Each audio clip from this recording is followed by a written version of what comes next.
Good morning to everybody from Turin. Thanks for this invitation. Today I would like to tell you something about the assignment in which I'm committed as construction supervisor of the structural works of the new Central Library of Turin.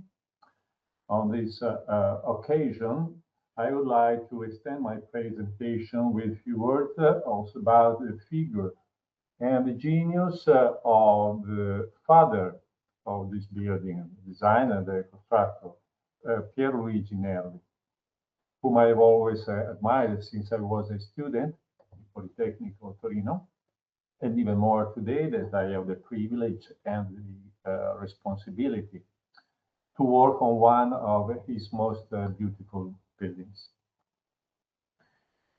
Here is the set list of my brief presentation. First, I'd like to point out some features of the former exhibition hall and the working method of Nervi. Second and third point are related to the structural refunctioning project.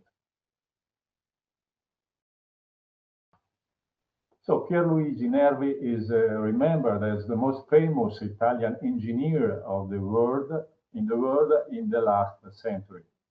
As a matter of fact, he was an architect too, as we should say about the great figures of ancient Rome and Renaissance, or like Leonardo or Brunelleschi. But it's not enough. He was also an innovative builder and an inventor. Today, I like to emphasize that he was an absolute master of structural geometry. And to do this, I would borrow the words of William Baker. William Baker, the structural designer of Burj Khalifa Tower, the highest tower in the world, reminds us that even today, geometry is the most important single parameter in structural design. In few words, to say that geometry optimization should be the core business of structural engineers. What is geometry optimization? It is a process made basically of three steps. First, topology.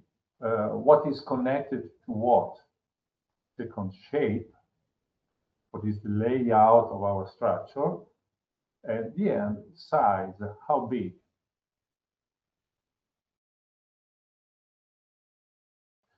Most of the quality of the design depends on the first two steps, topology and shape, while engineers spend most of their energies and time in dimensioning, running hundreds of automated analyses.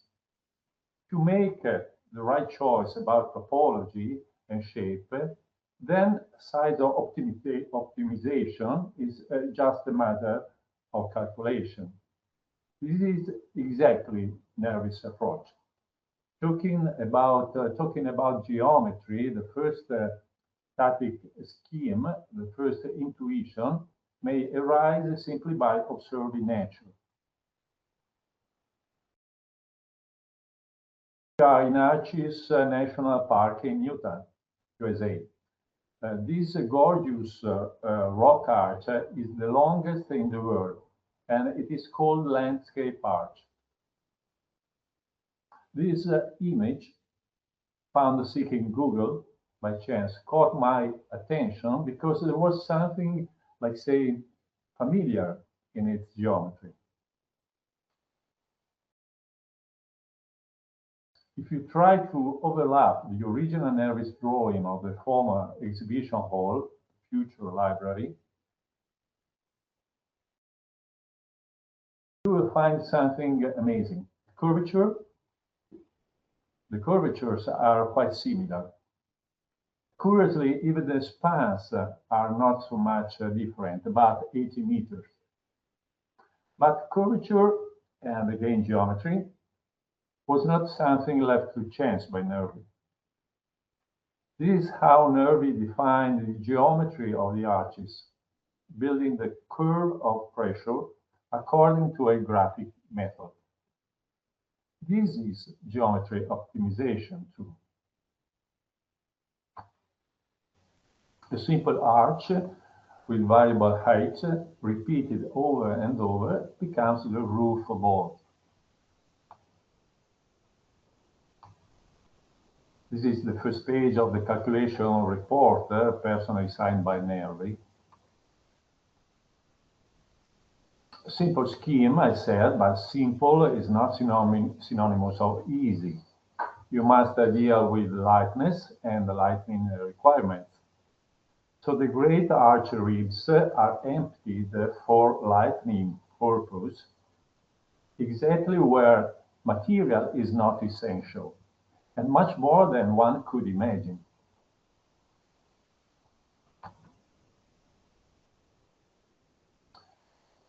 Once more, the beauty of shapes comes directly from the structural logic and clarity of static behavior. So the light arches gather their forces visibly in the fan-shaped ribs at the side of the hall and transfer these forces to the elegant buttresses below and then to the ground.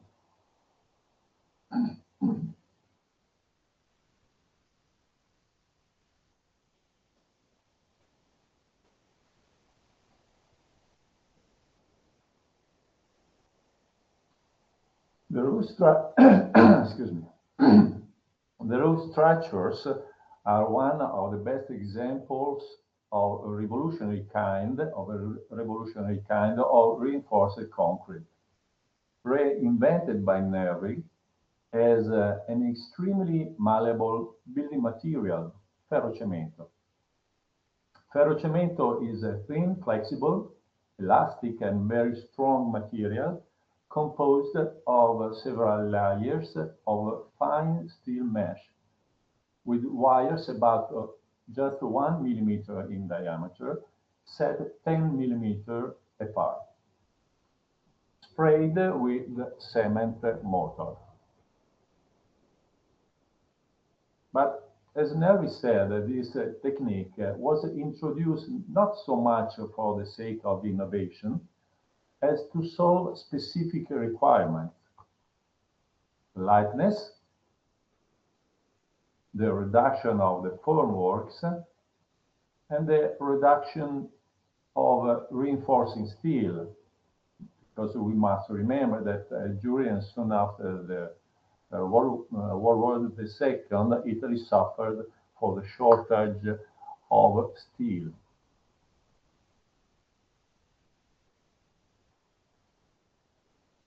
For lack of time, I will skip over what is about the extended investigation campaign on both the exact geometry and the state of conservation of structure. That is an important work carried on by Politecnico di Torino for PNL, Project Foundation, and Getty Foundation. Just to recap the results of all the surveys, we could say that generally the original exhibition hall and mostly the precast and ferrocemento element have passed the test of time well.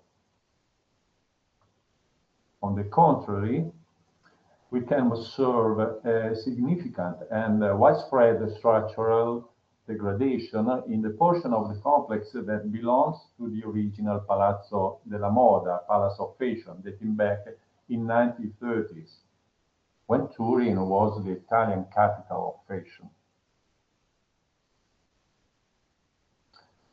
So now I will turn to present some aspects of the structural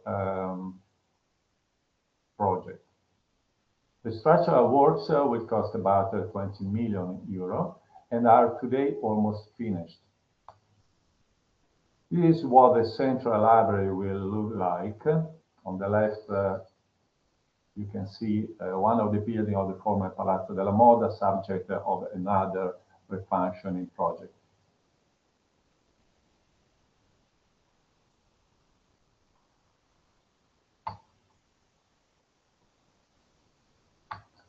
Here the children's area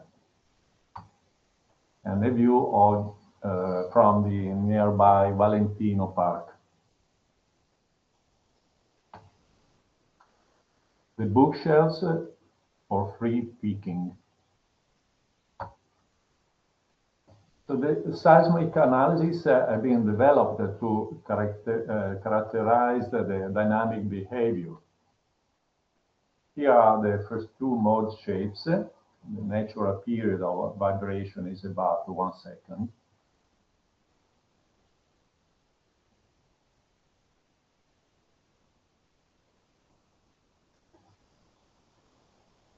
Basically, we added new volumes only below the ground level for the plant requirement and a public lowered plaza.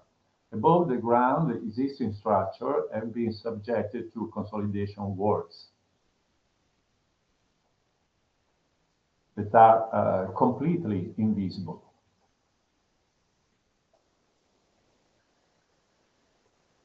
The structural interventions will cost about 20 million euros, as I said. Only 1/3 of them are for new works. And these are the different types of structural elements involved in the project.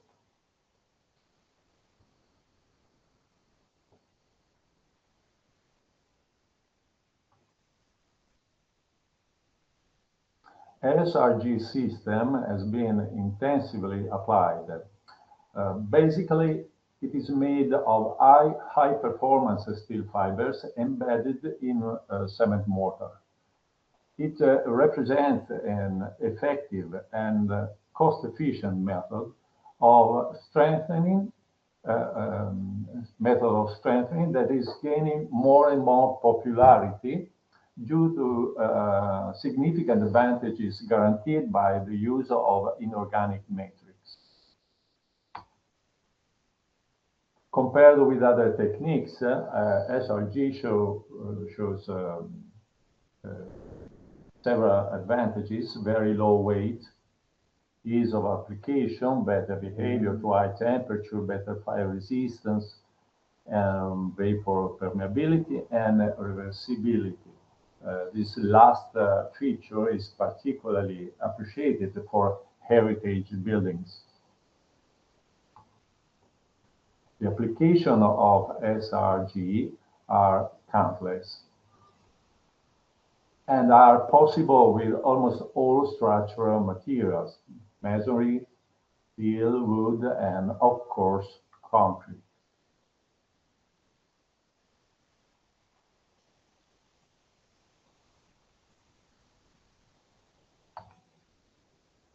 This is the typical stress-strain response curve of the SRG system under tensile loading. The ultimate capacity of SRG strengthening system achieves a very high value, more than 3000 MPa. But what is important to consider is that the failure can occur at a very far lower level according to different modes, as you see in this image.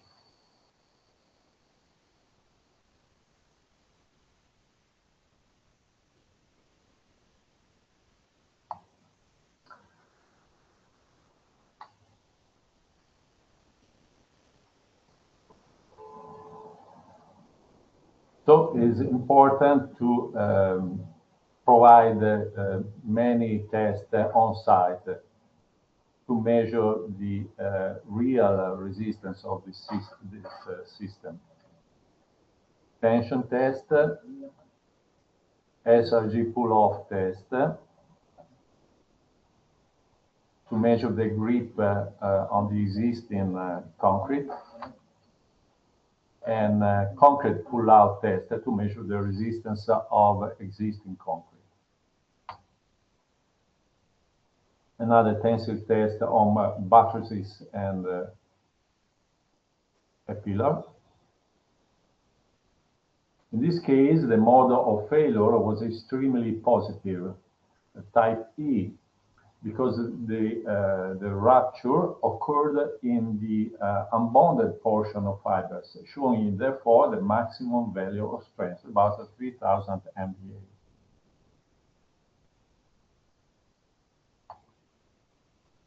In our project, we have used SRG for flexural, shear, and confinement strengthening on beams and columns. The lower segment of buttresses, above all, suffered for a lack of shear reinforcement, because at that time the shear reinforcement was calculated only for beams.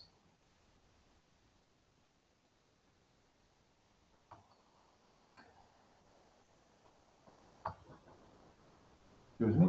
The project must always define exactly the geometry of every tape and the positions of the overlaps.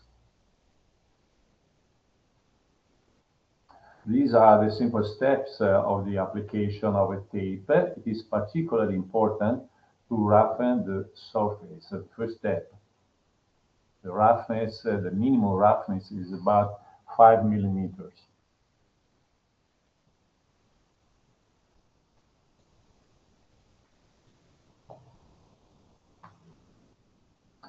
And a couple of images taken in our site.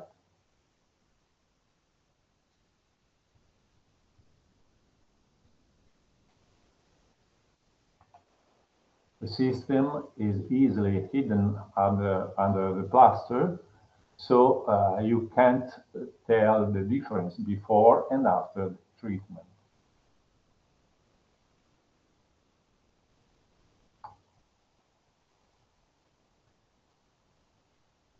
The SRG system was applied also on the gorges and the ridges of the undulated arches.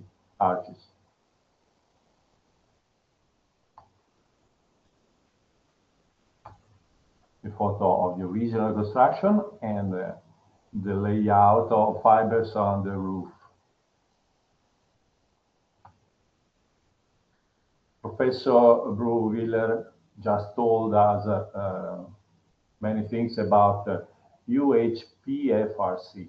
To improve the stiffness of the existing slabs with a small increase of static capacity, and to improve the response to concentrated loads, we have used a thin layer of high performance concrete, characterized by a resistance up to 70 MPa, added with galvanized steel fibers as to produce a three-dimensional microarmor.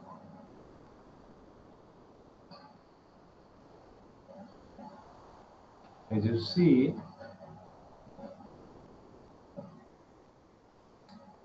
the fibers are mixed with concrete, and the mixture is very smooth and self-leveling.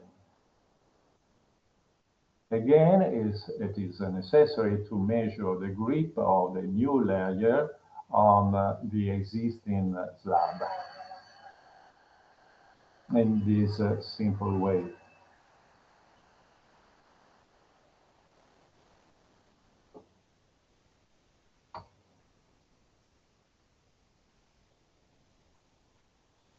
The new reinforced concrete structure, some images of the excavation of about 25,000 cubic meters of soil.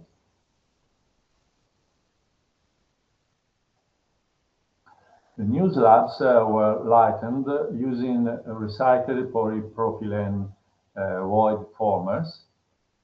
By introducing air voids within the slab, this technology reduces the amount of concrete and steel required, resulting in a more sustainable, lightweight structure with larger spanning capabilities.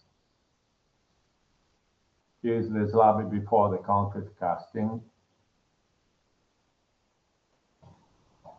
Some aspects about the existing structural joint.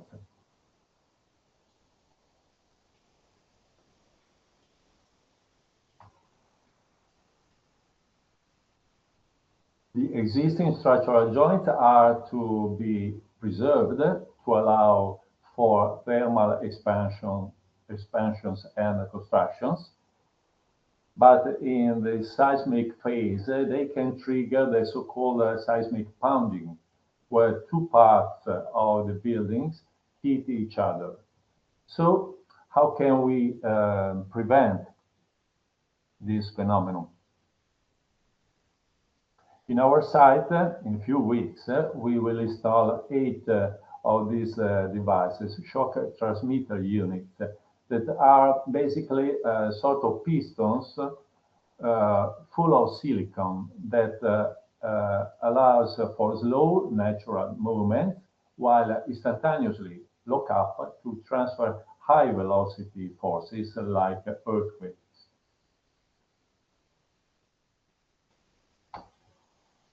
Let's move to another topic, the fire resistance. Under fire conditions, the load-bearing capacity of the building must be guaranteed for a specific period of time. In our case, the critical issues are the fire loads are significant due to large quantity of paper. We are in a library.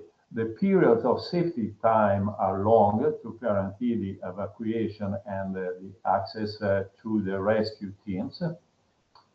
And the concrete cover of reinforcing bars and generally the thickness of element are often very small, particularly for ferrocemento. So the protection with specific material, so-called passive fire protection, should be required. Unfortunately, the result can be very poor and aesthetically penalizing. Therefore, when you deal with existing buildings, the crucial issue is how to strike a balance between the fire safety demands and the preservation of historical and architectural value. This is the Italian code dealing with the historical buildings, subject to special protection bond. Without going into the details, basically there are two possible design approaches to structural fire safety. The ordinary or conventional approach, that is prescriptive, and the engineering approach, that is performance-based. The figure shows the time-dependent fire temperatures curve according to ISO standard 834. It represents a conventional so-called isofire that can be used to evaluate the fire resistance of structure or other components. This is the conventional approach. What is the problem with it? As you see, the temperatures keep on growing indefinitely, while in a natural fire, the temperature, of course, drops. Furthermore, the ventilation condition, quantity of available oxygen, as well as the thermal properties of the building, wall, roof, and floor, influence the course of the fire. The so-called natural fires are therefore much more irregular than ISO standard fire. To avoid spoiling operations on surfaces, fire safety engineering, FSE, the performance-based approach, is an opportunity, an important opportunity. It is a complex process that begins with considering different scenarios. For each of them, possible fire triggers or fire sources are located in different positions, as you see.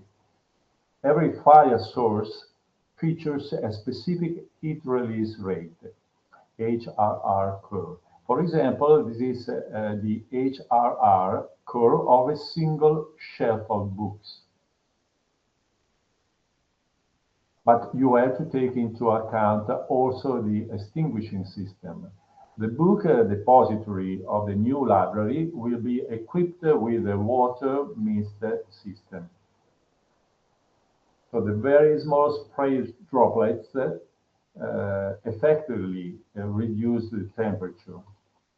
And this is a typical bookshelf with a series of water mist nozzles embedded in the roof panel. And this is the first mock-up of this bookshelf in our site. As soon as the water mist is activated, the temperature drops dramatically. By means of finite element fluid dynamics analysis, it is possible to determine the curve time temperature for each position. For example, this is the most demanding curve for scenarios 6 under the slab of the first floor. So the maximum temperature reached is about 200 degrees, whereas the ISO 8334 curve shows something completely different, with a much higher temperature. These diagrams shows the degradation of the materials depending on temperature. In conclusion, at the temperatures of 200 degrees, we do not observe significant reduction of steel and concrete resistance. Therefore, no passive fire protection is needed.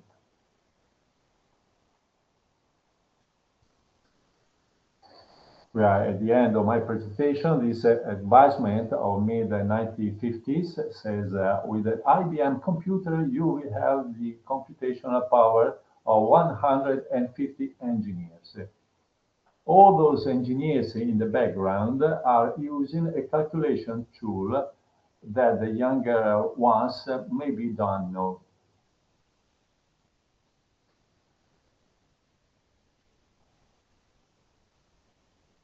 It is a slide ruler.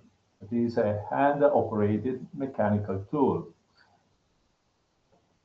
I don't even know how it works, but what I know that it was an iconic tool for engineers until the 70s of the last century. And this was the only computer available for Nervi. Nevertheless, he was able to do what he did.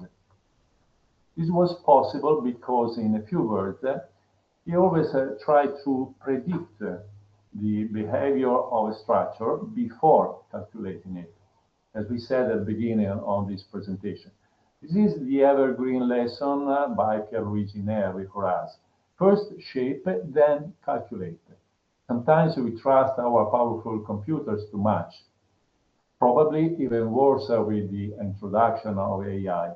So the message to young engineers is before launching automated analysis, it is suggestible to make some simple manual calculations just to make the first prediction.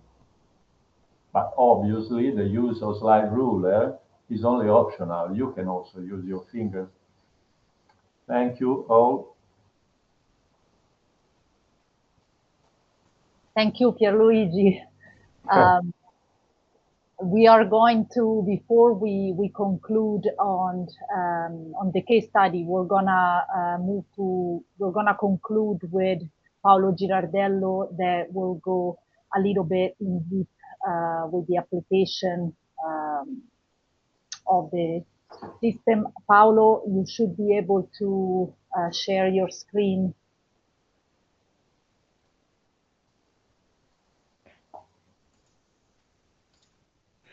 Good morning. Yes. Do you see the screen? Yes, you're set. Okay, perfect. Thank you. Thank you very much, Irene, Pierluigi, for the presentation, and good morning, everyone. Today, I will present the engineer approach methodologies and the technical solution adopted for the restoration and the strengthening of the reinforced concrete structures. You can see some solution in the previous presentation. The object of my presentation is to illustrate the fully compliant, the performance-driven workflow based on the European standard for mortars and for the certified strengthening system. Before entering in the technical content, a few words on Caracol. We operate across 3 business units: construction, laying, and surfaces, and have grown into an international group with a direct presence in a lot of countries in the world. And our approach integrates material science, engineering, and sustainability. Okay. Caracol in the 2023 obtained the B Corp certification and confirmed the importance of ESG for the business model of Caracol. Within the construction business unit, we cover the full spectrum for repair, consolidation, and strengthening of reinforcing concrete masonry. These include structural mortars, mineral leveling compounds, the dehumidification system, thermal insulation, and industrial resin. The ability to operate across interconnected material enables a consistent high-performance approach in the restoration project. The design of a reinforced concrete restoration always begin with the diagnostic. You can see the slide of Violetto about the conservation plan, and the conservation plan of Torino Esposizioni identified the degradation mechanism, the carbonation dip, the chloride penetration, and the quality of the existing concrete, bond quality, compressive strength. These analytical phases drive the correct choice of the material and the system in accordance with the European standard. The European standard in the concrete repairs, the 1504. We are very lucky because the 1504 series form the regulatory backbone of any intervention of concrete structure. Apart from the product, define the terminology, the performance requirement for the product, the test method, and the execution procedure. And in this project, in this presentation, the key part were the part 3 for structural repair of mortar, the part 5 for the injection, and the part 6 for anchoring, and the part 10. So the part 10 for me is the most important part of the 1504. In the part 10, there is the on-site execution and quality control for the repair. The compliance ensure the durability and the safety of the refurbishment. We start with the 1504, a couple of slides, not more, then pass from the job site. But it's very important to understand the difference between a structural and non-structural mortar. In the 1504 part 3, distinguish the mortar between structural R3 and R4 mortars and non-structural class R1 or R2. What is the difference? The difference is the compressive strength. Yes, okay, but it's not the issue. The structural mortar must restore mechanical capacity and ensure the long-term reinforcement durability. It's very important, the durability during the intervention in the existing building. The Non-structural products restore only the geometry. This classification is fundamental when choose the appropriate repair strategies. It's not only the compressive strength, the other important parameter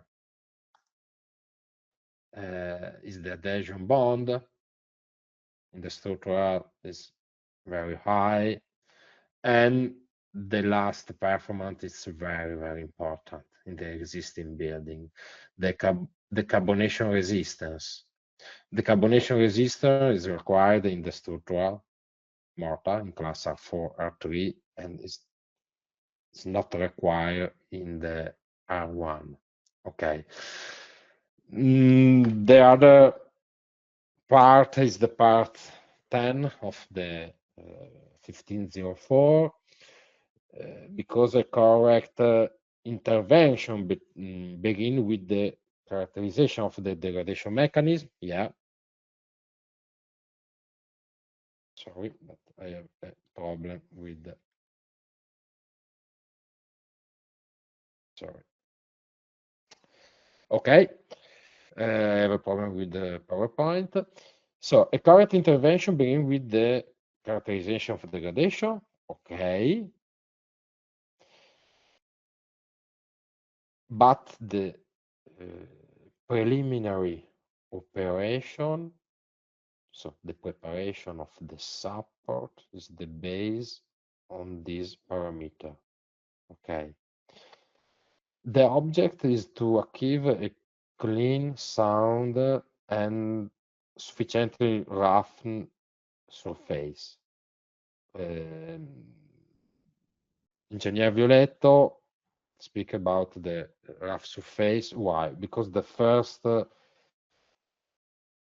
connection between the existing concrete and the repair mortar is a mechanical connection. The rough of the surface is very, very important.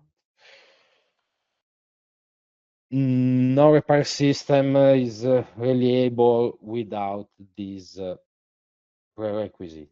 Another important part, you can see in the last picture of this slide, remove the concrete, the existing concrete around the rebar, and clean the rebar very well. Okay. It's not easy find this kind of preparation of the support in our job site in Italy, but it's very important if you want the durability of the intervention. Okay, in the traditional approach of the 1504, the structural repair required 4 layers. You can see in the left picture. 1 layer for the passivation, marked 1504 part 7. The reconstruction with a mortar in class R3, a finishing, other mortar in class R3 non-structural, and the protection with the elastomeric paint. 4 layer, 4 different, this sequence often take 6 working days, because we wait a lot of time between the application of the product, and introduce multiple interfaces where error can accumulate in the job site. While valid, this method increase complexity and curing time. This slide illustrated the difference between the traditional multi-layer system and the new way. It's not a new way, because we launched Geolite in the market more than 10 years ago. But with the Geolite, we created a monolithic application. The monolithic application minimizing the interfaces and the curing step, and increase the durability and significantly reduce the probability of defect. is also ensure, the aesthetic quality and the long-term protection. Move the traditional application for different products, for different applications, for different interfaces. With the Geolite, we reduce the complexity and increase the performance of stability in the reparation system more than 10 years ago.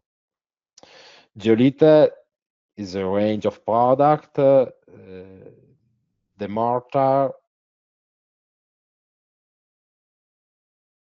Passive the bar from ultrafine rheology and complete bar encapsulation. The stability of the product comparable to that high quality concrete and the surface correction and the finishing with the superior aesthetic uniformity. The long-term protection against carbonation, water ingress without need for additional coating. Our solution also meets strict environmental criteria. Geolite range carry the EMI code certification, SC1 Plus, for the VOC emission. All the products in the Geolite range have the EPD declaration for the life cycle assessment, and for the Italian market, the Aticerca 501 certification confirming that our packaging is recyclable with a high recovery rate in the paper. These factors contribute to the ESG compliance project design. Okay, some picture from the job site in Torino Esposizioni. The designer, the engineer, and the contractor chose Geolite for repair the buttresses, because in the buttresses requires substantial reconstruction due to the deterioration and void. In this case, in this application, we use Geolite Magma, a fluid mineral mortar cast into formwork, which allowed complete filling and restore the monolithic behavior consistent with the original geometry.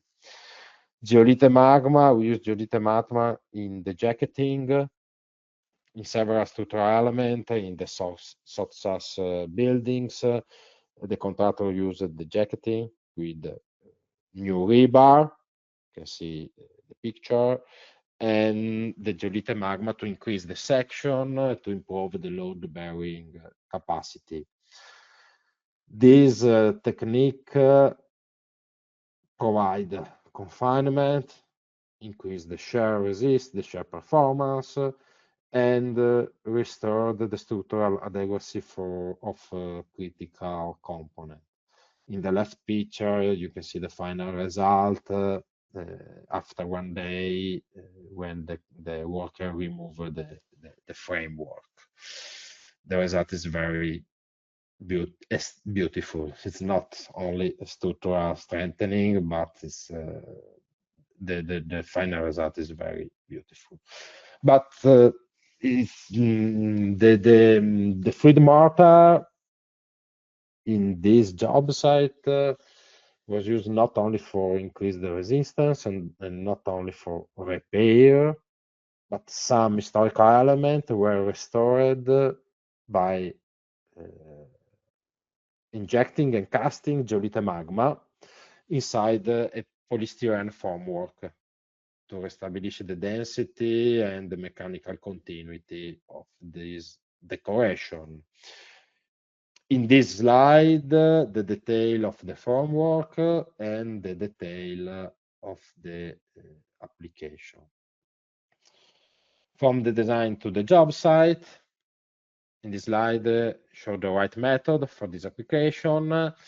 The blue part is the formwork, but in this picture is very clear the right method to insert the new rebar inside the section and fix the rebar at the existing structures.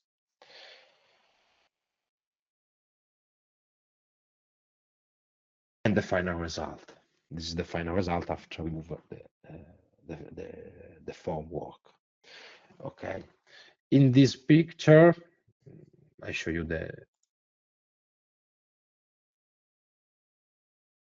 intervention in the next slide, but this part is Giolite magma, fluid mortar, and the last 3 centimeter is the FRC system. You can see in the first 2 PowerPoint, the first 2 presentation of today. Okay, other application. Sorry. Other application in the Torino Esposizioni, in the slab, there are a lot of crack, and the engineer decided to fill the crack with the epoxy system. The epofill is a hyperfluid epoxy resin for crack sealing. The worker use epofill to fill the crack under the European standard 1504 part 5. The part 5 is for injection. It is a low viscosity and rapid polymerization, enable complete penetration even in micro crack from 0.1 millimeter, restoring the structural continuity and preventing the further degradation. In this image, document the injection process on site, open the crack, and then remove the dust with the high pressure, and after the resin injection and subsequent the monitoring of this intervention. The goal was to ensure the full penetration and the stabilization of crack areas, particularly in the element that require load-bearing recovery. Post-injection, core sample demonstrated complete resin diffusion and the perfect sealing of the crack. The coring is a crucial verification step to confirm the structural efficiency and the injection process. Once damaged area were restored, we move to the strengthening phases. These required selecting the system. You can see the system in the presentation of Engineer Violetto that ensure compatibility with the existing concrete and meet performance requirement for stiffness, tensile capacity, and durability. All reinforcement system, SRG, SRP, FRC, and jacketing are supported by European technical assessment, CE marking, and a full set of laboratory performance tests, including pull-off, pull-out, fatigue, and other tests. The intervention also comply with Italian structural codes. We define the design criteria, the steel-based composite system, and ensuring that strengthening strategies meet the national regulatory requirement. In this slide, summarize the 4 systems applicable to reinforce concrete SRG. To reinforce concrete. The first one, SRG with the inorganic matrix, apply in Torino Esposizioni. SRP with organic matrix. The different, it's only the matrix because the steel fabric is the same. The FRC system or ultra high FRC, we call this system FRC for us is a mineral composite with short steel fiber inside the matrix, and we can see the traditional jacketing in the previous slide. Each system addresses different structural require and boundary condition. The thickness range help determine the system selection. SRG and SRP for minimal thickness increase the performance, but don't change the stiffness of the structure. The FRC and the jacketing increase the thickness, are more important, move from 1 centimeter to 4, 5 or more, increase the thickness, increase the performance, and increase the stiffness from left to right of this slide. Okay. Engineer Violetto show you the SRG in the matrices and in the arches. Okay. The SRG system using organic mineral matrix with steel fabric, and one of the most important part of this application is the preparation of the support. Okay. In our technical data sheet, write, please prepare the support with the rough, more or less 5 millimeter of the rough of the surface. It's not easy prepare the concrete. In this case, in Torino Esposizioni, the compressive strength of the concrete is very high and the preparation is not easy. And in this slide, you can see very good preparation in the left picture, 5 millimeter or more of rough, and in the right part, another preparation, the rough is more or less 3 millimeter. Okay.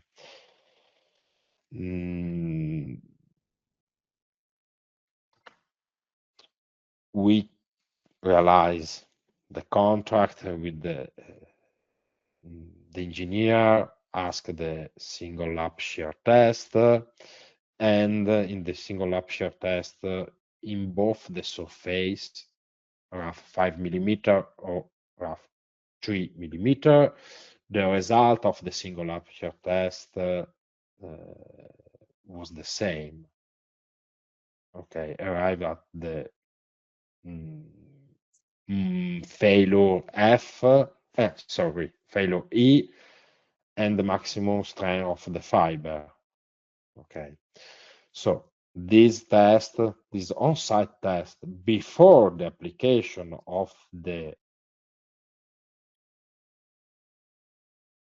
reinforced system is very important to understand if the system in the existing concrete work in the right method. Okay, and some picture from the application. Okay, in this slide you can see the SRG system on the matrices, and in the last part the preparation of the support only in the area where apply the system, and the final result. Okay, in the final result, in the job site, use a plaster, Giocalce F antisismico, with the C mark in class R1 1504 part 3, a plaster for concrete, and then the skin coat with raso Belfino and glass mesh. The same system, using the beams, we're strengthening in shear with the SRG, and in this case, in this situation, using a type 3 connection system. this connection ensure the anchoring of the SRG reinforcement, improve the shear capacity of critical structural nodes. From the design to the job site,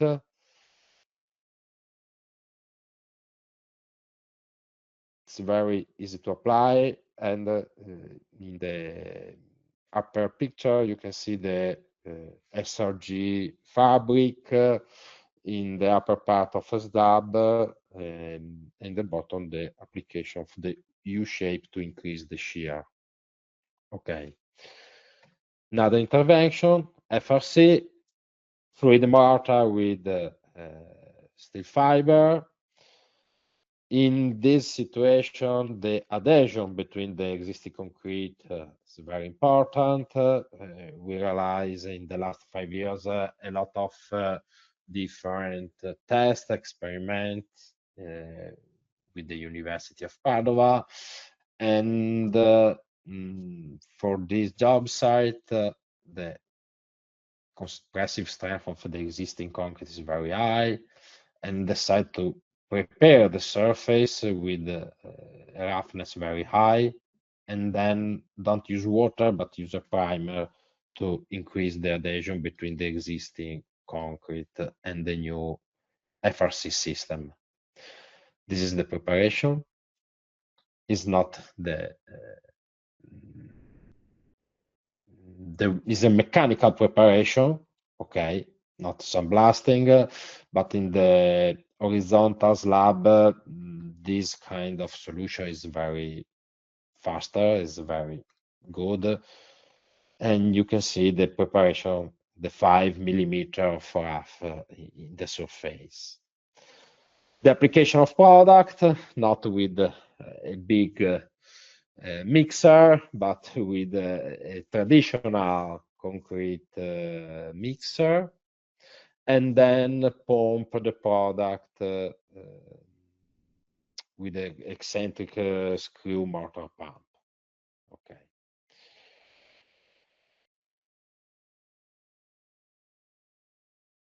With a production of more or less than 200 square meters for days. And along the edges, you can see a metallic mesh to connect the FRC system, applying 2 different days. And this is the final result of 3 centimeters of FRC system. The last intervention regard the system for preventing failure in the hollow block slabs. A certified anti-fragmentation system was installed to prevent the soft failure. This intervention increased the user safety and ensured the compliance with the current guidelines. And this is the picture you can see in the right part, the white part, the white mortar, and the black dots is the connection with the stainless helicoidal stainless bar to connect the system at the existing slab. Okay, thank you very much for your attention. This project demonstrate how rigorous standard-based approach combined with certified material can restore the performance of reinforced concrete structure. And thank you very much.